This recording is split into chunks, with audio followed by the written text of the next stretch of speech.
اہم خبر دیں گے، یورپی یونین نے پاکستان کے لیے 16 کروڑ یورو قرض کی دے دی ہے۔ پاکستان کو رقم یورپی انویسٹمنٹ بینک کے ذریعے فراہم کی جائے گی۔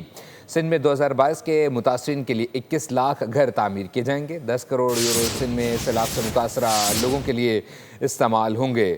رقم سے صوبے میں قدرتی آفات سے محفوظ گھر تعمیر کیے جائیں گے۔ 6 کروڑ یورو کراچی میں پانی کی سپلائی بہتر کرنے پر خرچ ہوں گے۔ یورپی یونین نے پاکستان کے لیے 16 کروڑ یورو قرض کی منظوری دے دی ہے۔ پاکستان کو رقم یورپی انویسٹمنٹ بینک کے ذریعے فراہم کی جائے گی۔ سندھ میں 2022 کے متاثرین کے لیے 21 لاکھ گھر تعمیر کیے جائیں گے۔ اہم خبر دیں گے، یورپی یونین نے پاکستان کے لیے 16 کروڑ یورو قرض کی دے دی ہے۔ پاکستان کو رقم یورپی انویسٹمنٹ بینک کے ذریعے فراہم کی جائے گی۔ سندھ میں 2022 کے متاثرین کے لیے 21 لاکھ گھر تعمیر کیے جائیں گے۔ 10 کروڑ یورو سندھ میں سیلاب سے متاثرہ لوگوں کے لیے استعمال ہوں گے۔ رقم سے صوبے میں قدرتی آفات سے محفوظ گھر تعمیر کیے جائیں گے۔ 6 کروڑ یورو کراچی میں پانی کی سپلائی بہتر کرنے پر خرچ ہوں گے۔ یورپی یونین نے پاکستان کے لیے 16 کروڑ یورو قرض کی منظوری دے دی ہے۔ پاکستان کو رقم یورپی انویسٹمنٹ بینک کے ذریعے فراہم کی جائے گی۔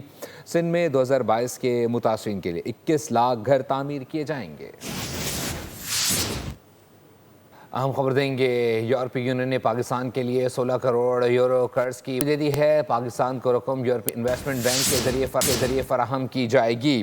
سندھ میں 2022 کے متاثرین کے لیے 21 لاکھ گھر تعمیر کیے جائیں گے۔ 10 کروڑ یورو سندھ میں سیلاب سے متاثرہ لوگوں کے لیے استعمال ہوں گے۔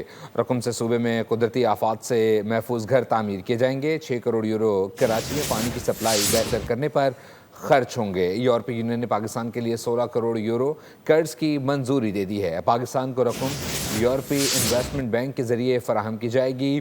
سندھ میں 2022 کے متاثرین کے لیے 21 لاکھ گھر تعمیر کیے جائیں گے۔